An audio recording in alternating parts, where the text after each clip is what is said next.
This is our first making it up from drastically different time zones. Where are you right now? I'm currently in not quite the armpit of Canada, but close. I'm in Edmonton. Although I personally love Edmonton, it's kind of where I grew up, and every time I come back, it's almost as though I've stepped back in time because nothing really changes, and that's not necessarily a bad thing. I think when I was younger, I kind of hated coming back, and everything had to be referential to some other place I visited recently. And I think that's sort of like the immaturity of traveling when you're younger. You're like, oh, every place is better than where you're from when you're not from a big city. But other than that, it's good to see my family, my parents. My mom has been insistent on shoving a ton of food down my throat. Like every single meal has been accounted for.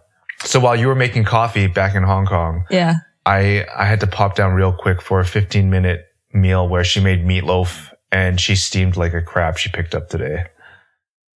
Wait, so in the 15 minutes where I made my morning coffee, you ate like another full meal? We gotta cover everything before food coma hits you. Yeah, exactly. Maybe we should get started for today's show. Do you want to read off some of the topics we'll talk about today, Charisse? Yeah. Today we're going to talk about how cash and music labels influence Spotify playlists. Longtime recognized skater Brian Anderson makes his mark in another very different way and talks about coming out. How the publication The Toast came into being and why it shut down after 3 years. And net neutrality loses an advocate in Tumblr. So on the topic of how does cash and music influence your Spotify playlist? As we all know, Spotify is a business that's clearly looking at ways of increasing its revenue. I did a little bit of background research. In 2016, they had $3.2 billion in revenue with operating losses in excess of $332 million US. So obviously, like most things of scale, advertising is naturally where you default to when you're looking at ways to increase revenue. Yeah. And this one article that we came across actually did a pretty good job of outlining the behind the scenes of how this whole world works. The article by Watt broke down sort of, I guess a little bit the interesting side of how playlists have now sort of become this new cultural currency. And, the way that the business model works of, hey, you know what, do some marketing with Spotify and you'll find yourself as a placement in a playlist. That was kind of fascinating to me because it's no different than in the publishing world where, hey, run some ad campaigns and then, somewhere down the line, expect an editorial feature. There are these different labels that each have their own sort of playlist brands. So Sony has Filter, Warner has Topsify, and Universal has Digster. Yeah. Yeah, I thought that was so clever. That was so clever of the music brands because in this instance, they don't want to be seen as Sony, Warner, and Universal. And like 90% of the population is never going to realize that those playlists are like the same person is behind that. Do you think that it's an issue to have, music inserted into your playlist when there's an exchange of money behind the scenes? So another thing that has also been really interesting, in the last week or so, there was a new function that appeared on Spotify where they're going to start doing sponsored songs. Mm-hmm. So just like you have, a sponsored ad in your Instagram story, you can now have a sponsored song that you have to opt out of if you don't want it. So that's kind of where we're heading with Spotify anyways. I mean, as I understand, there's probably going to be differentiation between free users and subscribers because, you're probably not expecting to have ads served to you if you're paying. But it might be just an opt-in, opt-out thing. So Eugene, can I ask you, do you use Spotify and is it the main way you discover music? Before I divulge the fact that I'm probably 99.9% podcast driven when it comes to audio content. Not the person to ask this question to? That 1% on Spotify is really not the person to ask, but I'm, as always, pretty fascinated by the way creative platforms find sustainability because at the end of the day, it's like if there's any industry that's been severely disrupted in the last decade, it's obviously music. And finding ways for people to continue to create music that's sustainable and or making sure they get paid properly this is why this whole topic is so fascinating, because if you're inevitably able to increase revenue, whether or not that necessarily translates into, increased kickback to songwriters, artists, and whatnot, there's an uncertainty behind that, but it's still something worth considering because it's now another opportunity towards greater sustainability. The numbers will always sort of dictate what sort of case someone has.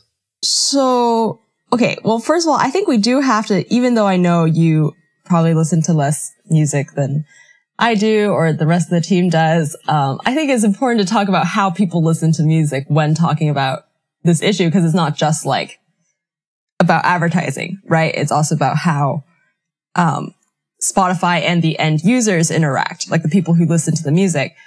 And then you were talking about how the sponsored songs and the major labels influencing playlists could generate potentially more revenue for the artists themselves. Correct. Okay, yes, I agree that I think Spotify finding ways to generate more revenue will eventually kick back to some artists, but the entire way this is set up kind of kills independent artists even more. Like, independent artists were already kind of not making their way into Spotify at all. But the way Watt describes the playlist infrastructure, like how those get built and marketed to users, means like small artists might never get exposure. Basically, pay to play. Which is illegal for radio. So actually one of my questions was if you think the US law and FCC are going to develop similar laws for digital streaming platforms as they have for radio. I think they'll have to, especially now, FTC is really trying to crack down on transparency. I never really thought of it that way because this is my ignorance / lack of education behind the small guys that probably yielded sort of like a nice romantic notion that, hey, you know what? If Spotify makes more money, then more artists make money. But you're right. Like, if you look further and start peeling away the layers, Spotify is simply setting itself up to be a closed system. Yeah, exactly. Right? And that closed system will mean that increasingly it'll serve the purpose of providing music. Yeah. It won't necessarily serve the purpose of providing the full gamut of music. Yes, exactly. One thing that did make me think this is not super terrible, like somehow I think advertorials is worse, is the idea that maybe music is still more democratic in a way. Like, you can get a song in front of a listener, but you can't make them like it. But I don't know if that's true. Like, maybe human minds don't work that way. Like, if Sony and Spotify collaborate to get this one hit in front of you like 30 times a week, like maybe you just wind up liking it. But do you think that this route taken by Spotify in some ways strengthens the bonds of a SoundCloud that has always sort of championed the more independent artist? And it becomes less about paying money to be heard. Okay, so this is why I asked you about how you listen to music and how you discovered music, because I wonder if using Spotify is kind of a less difficult answer to people's needs for new music. Like, Spotify is an easy thing for me as a consumer to do in order to find out what's popular now. And SoundCloud requires me to put more effort into my music discovery. And some people like that. Some people don't like that. Yeah, exactly. And I think people could really enjoy SoundCloud if they put in the time. But now it's like I'm saying, oh, you got to put in effort to find the good stuff.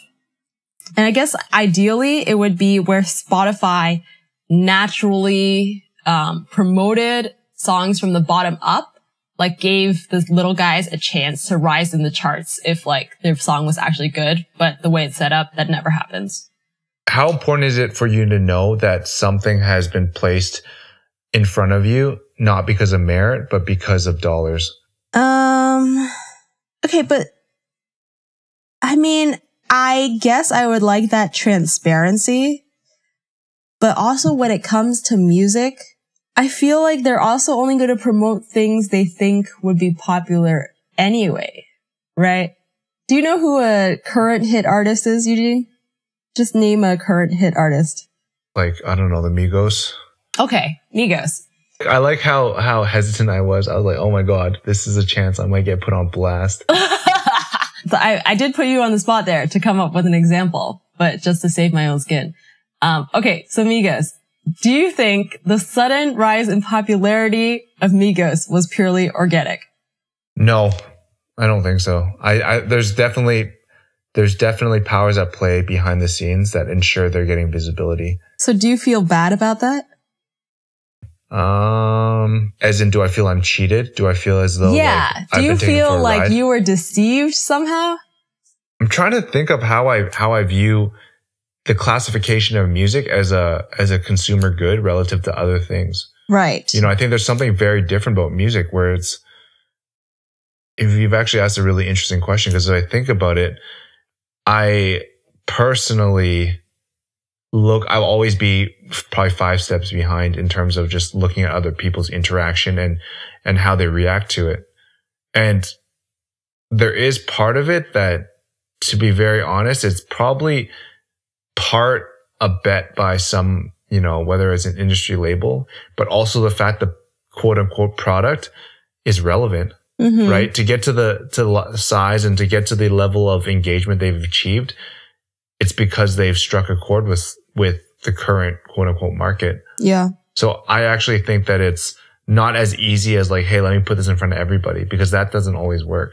Yeah, I don't feel bad. I don't even think feeling bad was the right way of framing this argument. It's more that the way they've set everything up still required a sense of understanding of where we are currently as a culture, and maybe pandering or creating something that is relevant for culture. Yeah. If I was to wrap it up and outline how I see playlists as this new form of currency, I think transparency is obviously key. Will we ever get to a point where, hey, you know what? Universal dropped, $5 million on an ad campaign with Spotify, and they're going to disclose why this playlist now features, 5 of their artists. It'd be nice. Whether we're going to get there, I don't know. But I think that's sort of the goal we should strive to achieve as an industry. Right. So it's not so much about, does this label generated playlist make us feel somehow deceived, but more just always asking big companies to be as transparent as possible. And respect us as consumers. Yeah. Cool. Moving on. Sure. So topic number 2, having made his mark in skating, Brian Anderson now is influencing skate culture in a different way. Back in September of 2016, he came out as the first professional skater. And in a recent video by the New Yorker, they sort of followed along with him and kind of spoke to him about what it was like, kind of the range of emotions, his feelings about being, one of the few people that knew they were gay within the sport of skateboarding, but not being able to disclose his actual sexuality. He's by no means just sort of like on the periphery skater. Like, he's a very well-known guy. He's had his own shoe with Nike. He was voted Skater of the Year by Thrasher magazine. Yeah. There's a sense of elevation when the New Yorker comes in and tries to tell the story. Looking back on everything that's played out, I think skateboarding falls within sports. Some people will debate that, but let's just say for this argument, and sports have always been an extremely homophobic environment. Yeah. Like, the overall masculinity angle of sports has not really prevented people from necessarily being themselves. And I think if you have someone to come out in a sport like skateboarding, that's honestly something that pays a lot of dividends for future generations. The one thing that I'm curious about, and I don't have the answer, and I don't think you necessarily have the answer, is skateboarding has always been very liberal. So what has been the disconnection between, the ability to be openly gay and the sport itself? That's not necessarily, it's more of a rhetorical question, but maybe some of the listeners can chime in that regards. But, I actually had I watched the video and I had a similar question, which is, what is it about sports in general that makes it still a homophobic area? I really believe that, when you're out there, there's two themes that are actually competing against one another. One is that, in sports, like on the field, in a team sport, anything, there's often the belief that, hey, you know what? You don't even need to like the person next to you on your team. You guys have just identified a common goal of winning, and you're going to play out, for the whole game under that same goal. Okay. So it's like if it's soccer or football, you're going to fight for each other for 90 plus minutes. But then also to that point, if you're not super masculine and you start to embody some of the traits of the other side, then I think that's when things start going a little sideways. I don't even know if that's the right way of putting it, but it's just that it calls into question whether this person has that quote unquote killer instinct to win. And there's different ways of breaking it down, because I've always looked at it as, are there certain traits that exist? If you were to adopt maybe the traits of the female mind, and this is me. This is funny because it comes on the back of that Sarah Kim piece we did. And, I don't even know if I can necessarily communicate my thoughts precisely, but I can anecdotally kind of tell you that there are certain characteristics you want in a teammate, and those characteristics don't involve weakness. Right. And that is something that kind of aligns with masculinity. Well, I think the PC way to say that would be that aligns with the popular perception of masculinity. Yeah. Yeah. So I love the story. I think it's a very positive story. I think the video was done well. I am slightly concerned for Brian Anderson because he's only come out recently, and something he expresses as well is that he doesn't know how places other than big cities are going to react to him in light of him coming out. And my question is, just talking about the sports sector, not the world in general, in the sports sector, what is the solution to combating homophobia? Does it require more big athletes to come out that are not, or is there something else that we can sort of proactively do? It's really difficult. I think that because when it comes to sexuality, it starts crossing into certain parts and certain pillars of society and culture that are so ingrained that go far beyond a sport, right? Like your religious beliefs start coming into play. There's all these things that I think make it very difficult, but to have someone who is well respected that maybe isn't gay to come out and actually champion their cause and the ability for someone to kind of truly represent who they are. I think that goes a long ways. And I'm trying to think for myself, like when I was younger, not necessarily understanding sexuality, like being that almost jock-like dude who was so quick to dismiss someone who showed weakness. I'm personally trying to understand what was the switch for me that made me start to respect and understand that these were non-compatible things in sport that didn't need to be seen in the same vein. Yeah. Right? It was like, just because you show weakness doesn't mean you can't be a great sportsman. Does that make sense? Yeah, it does. And that was the one thing that for me, like I look at it now and like, I think there's a sense of tolerance that I have now that I probably didn't have, when I was a lot younger. Can I ask you a slightly more personal question? Of course. Do you find it hard to kill the stereotypes in your head about LGBTQ people? Like even when you know that it's wrong to have stereotypes. Do I think it's... No, I don't think it's difficult, but I've also been very proactive in educating myself and understanding. But that's the thing. Maybe that is the root of the problem. It's the educational aspect. Yeah. And I think I've always been very interested in that. And like, taking note of all these things that arise. And I mean, I believe that a more LGBTQI friendly, did I get that right? That acronym? I don't really know. I think there are other parts of the spectrum. Becoming more open towards that world, I think automatically involves more acceptance, right? Yeah. It's just like, it's going to have massive spillover because this is, we're talking about, you know, sexuality within sport, but sexuality and culture and society trumps sport. So you're going to have natural trickle down. Yeah, that's true. But I mean, my personal interest is just to make sure that it's fine to go and compete against one another. And I think that's the beauty of sport, is like respectfully competing against one another and demanding the best from, you know, challenging your opponent, challenging your teammates, and doing it in a respectful way. Is like, you know, I'm probably the worst person because growing up, I've been so consumed with the competitive aspect that sometimes that when you're in the heat of the moment, like that stuff flies out the window. I'm sure I've said unsavory things on the pitch that it's not that I was deliberately out to say it. It's just like in the spur of the moment, knowing what the societal norms are and what is offensive, and saying to someone like, I look back on it and like, dude, that's not acceptable for me to do certain things. But I think now looking back, is like, as I get older, I'm like, I understand why.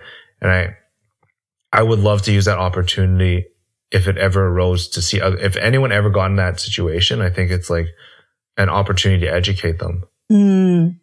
I think if there's one thing I'm super emotional about, it's always been sports. Yeah, I've seen you get worked up. Yeah.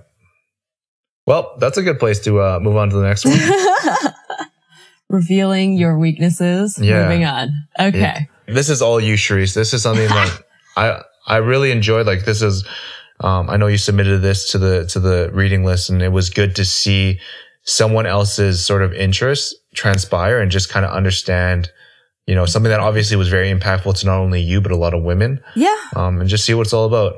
Okay. So Sarah Scholes wrote a profile of Mallory Ortberg, who was the co-founder of The Toast. And in this profile, which is sort of a traditionally formatted profile, like Scholes goes and speaks to her family and her friends, her co-founder, etc. The profile describes Ortberg's upbringing, coming from a religious background, kind of how her career led her to start The Toast, and then the idea of The Toast being more than just like a publication. Like they don't talk at all pretty much about The Toast as like a place where people read articles, and more about The Toast as a place where people could go to support one another as people.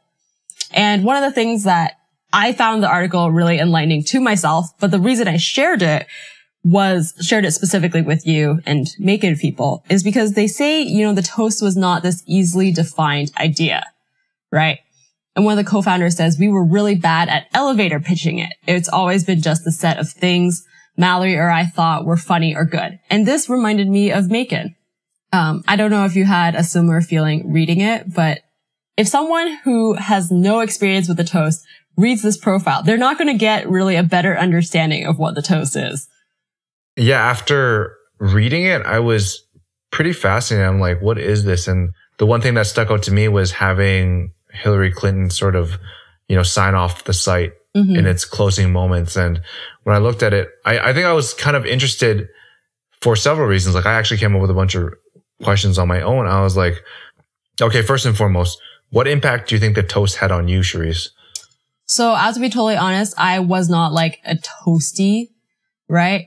Like, The Toast was similar to how we talked about the Skim. The Toast was sort of like the same level, like on my radar, during its existence. But I think what my personal, the impact that The Toast had on me personally would be this idea that it was a really nice place for people to hang out on the internet. And that's so not the internet, you know? Like, I'm surprised at how widely applauded it was, and that no one ever hated on it, or no one went and tried to like troll The Toast, like in their comment sections amongst the community. And that's really strange to me. Like, what was it? I really don't know, right? Like, what was it that kept them from being attacked in that way? And the only answer I have is that, it was only around for 3 years. They didn't even make it to the point where people hated it. And I also was curious, like, why do you think that I'd never heard of the toast? Because it's female centric. Do you think that it only touched upon things that were relevant to females? I mean, no, but I don't think their motive was not to like, let's get more male readers. Got it. Yeah, I mean, I just found it, I was looking at it, I'm like, man, this is obviously a universally respected, for the most part, I mean, space for, they couldn't even really describe what they were.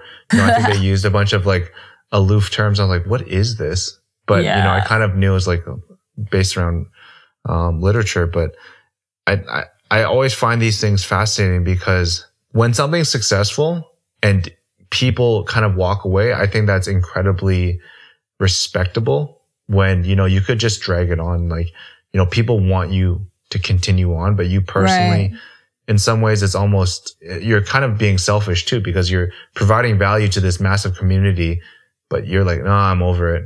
That's kind of interesting. Maybe they couldn't sustain it financially. I don't know, but they couldn't. See, that's the thing is that, so there are a lot of similarities. Like reading this, on one hand, I was like reading about the toast, but I was also like, what if this is in our future in a way? Like as MAEKAN? Oh yeah, totally. Because one of the co-founders put up their own money to like front the company. And even though they could hire people, they were never like truly profitable. Like one of the co-founders never drew a salary. And I guess they just wound up being like, we don't want to somehow sell this out to monetize it. So we're just going to close it.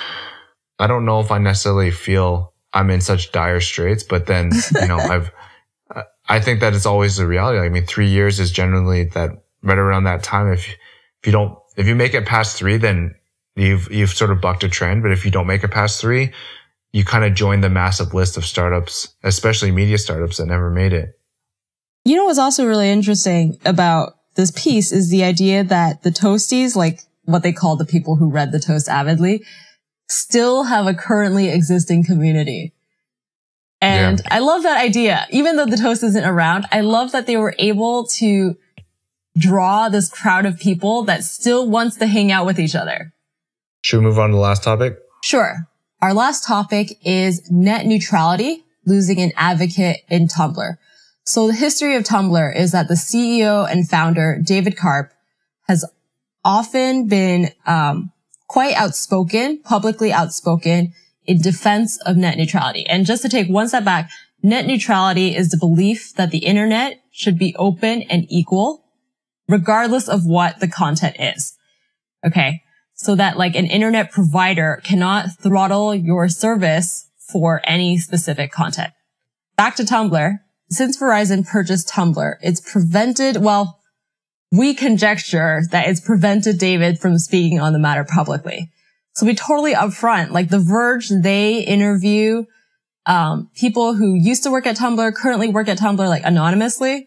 And these employees are all saying like, yeah, Yahoo has been kind of like keeping the lid on David Karp, but we don't know for certain. And then when I read this, like when we were preparing for this podcast, I felt like we should just call this episode How Big Business Ruins Things. Because that's like the theme of all of these stories. So. Corporations are not out there creating great products, which is a bit of a concern, right? Yeah. I mean, I guess you could argue in the case of net neutrality, it's like they're improving experiences, but I think this is sort of a very liberal versus conservative take on how to view the classification of the internet. Man, I think there is only one way to look at net neutrality, and it is really hard for me to see the other way to look at net neutrality. So I can't even pretend to try and argue for the side that I don't even know how to phrase it in a way that doesn't make the people who defend, I don't even know what to call the opposite of net neutrality, net non-neutrality. Let me feed you this word. All right. The word you want to use is traffic prioritization. Okay, so I have no way of talking about this that doesn't make the traffic prioritization people sound evil. Like, I don't know how to defend their side of this argument. Even the words traffic prioritization, they are literally trying to put a hierarchy on the internet. All right, sorry, I'll get less mad now. We can talk about David Karp. To lose Tumblr as an advocate for net neutrality is a big deal in my opinion, because Tumblr is such a strong community for the next generation, right? Yeah. Like they need to know why it's important, why it matters, and you cannot just leave it in the hands of certain people to push that agenda. I think that Tumblr has proven to be a voice, a very strong voice for a generation of digital natives that don't really know anything else, right? They grew up on Tumblr. So you kind of want them in your corner. You want them at some point in time when they leave, not when they leave Tumblr, but when they begin making major decisions within companies, that they understand why net neutrality is important. Yeah. Right. And that's a concern because like if you lose Tumblr, who's really going to begin pushing for that agenda? Yeah. And this also is another interesting narrative too, is that you see this happening a lot where major communication companies like your Verizons, like your Comcast, they're all trying to stock up on media related properties. Yep. Cause they just basically need to own the gamut. Yep. Right. And that's basically, everyone just wants to create their own closed system. So net neutrality obviously flies in the face of that. And even to that point, it's like all these people kind of run on advertising. So is there a way for people to sustain without advertising? And that is the cajillion-dollar question. Because I think the internet has yet to prove itself that it can sustain without advertising. Damn, hella dystopian, you know? I know, it's listening to you and it just got more and more bleak. Like, you started out and you just talked about like this one company and then it was like, no, the next generation needs to be educated, big businesses buying up media property, the internet dying was essentially the conclusion. Even the fact that we're bringing this up, it doesn't mean that it's confirmed, right? It might slowly seep in, but having this conversation at the forefront, I really believe that we're going to be in a place, at least we're bringing it to the forefront and educating consumers in all capacities. That's at least something I can stand behind.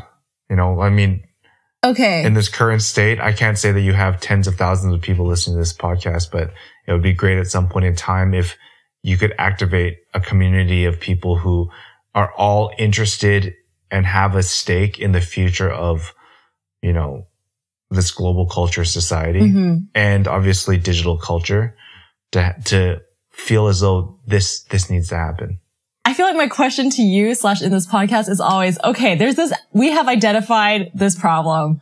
It's a really big problem. You know, if a media company, if David Karp cannot fight for it, like what am I supposed to do? Like what are you, me, other MAEKAN members supposed to do in light of this massive problem?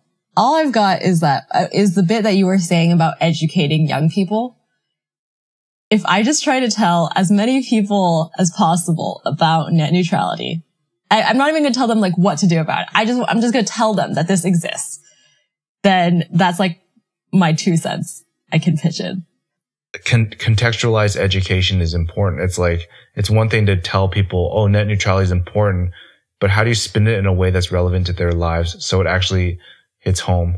That's a first way of looking at it. But the second part of it is that this is the part I'm really not that familiar with, and I've never really understood it. But now that I get more into understanding policymakers and how they can have a significant impact in messing things up, I mean, it's really about starting to get involved in the conversation and finding ways to like put pressure on the people that do make your decisions in your constituents. But it's also very difficult because I'm not American. You're not American. That's true. With this, a lot of this is for better or worse. And this is also something that's worth bringing up is a lot of things we talk about happen in a place that's outside of our home. It's so funny. Right? It's true. It does serve as an interesting battleground because some of those things some of those learnings that happen in other places can definitely be taken and extracted and applied to things that happen at home. Well, I think one of the things that's fascinating to us about news that is US centric is that here in Hong Kong, for me at least, like being very real, the situation is already that bad, right? Like China does throttle the internet and they don't pretend that they don't, you know? There are no smoke screens. Whereas in the States, it's always been this open internet system. So it kind of feels like if the US, this champion of like equal internet since the beginning of time, changes their policy, it will influence the way other countries make their policies. I guess that's the conjecture. Or the really, really sort of far-fetched approach to it is we just have to bankrupt the system or leave the system and just start a new one. And that to me is something that 2017 onwards has proven to be a fascinating place because there's just this massive splitting, this massive fork in the road for so many things. Mm-hmm. And net neutrality could follow a path where, unfortunately, you know, if you can't afford a certain service, you'll have to go towards a traffic prioritized service that's cheaper, but it at least serves, you know, your needs based on your budget. Or you could also see other people breaking away and finding other options. Yeah. I mean, decentralization is kind of where we want to see the internet go because it just allows more freedom rather than having all the control in the hands of select people and expecting them to have our best interests. I wonder if it's possible at this point to make a new internet. I believe the guy on Silicon Valley was trying to do that. Wait, was that a TV show reference? Yeah, that was a really bad one. I'll probably cut that out. You can leave it in. There are a lot of intelligent people that will serve different parts of this fight. Some will be the communicators that can communicate this whole battle. Other people will actually build the infrastructure. Yeah. I think there's enough people out there that care about this that it's not as dire as you think it is. Right. I mean, I'm not losing sleep over this. Exactly. I think the ending of this net neutrality story could go either way. That seems like a cop-out answer, but I really think that it's... No, that's my optimistic ending to this podcast is that we don't need to be so pessimistic as we've been describing. It's not the end of the internet quite yet. We're chipping away at it, but I think there's a lot of upside to it as well. I think that's a good place to cap things off for the day. If you're interested in hearing more about MAEKAN and its membership opportunities, head over to maekan.com. You'll be able to see some of our stories focused on the sights and sounds of creative culture. And one thing I'm really excited to say is now we're available on a lot of your favorite podcast apps. So check us out. Just do a quick search and subscribe to us. We're adding both this podcast and a lot of old archival stories. So if you happen to be, you know, going on a long haul flight or you need something to listen to while you're at the gym, we got you covered. I'm Charisse. I'm Eugene. Hold on. Can we please leave it in? Oh my God. Okay, sorry. Do you want to just... Clearly, that food coma is taking over. I'm Eugene. I'm Charisse. And this is MAEKAN It Up. Amazing. That was the most amazing ending.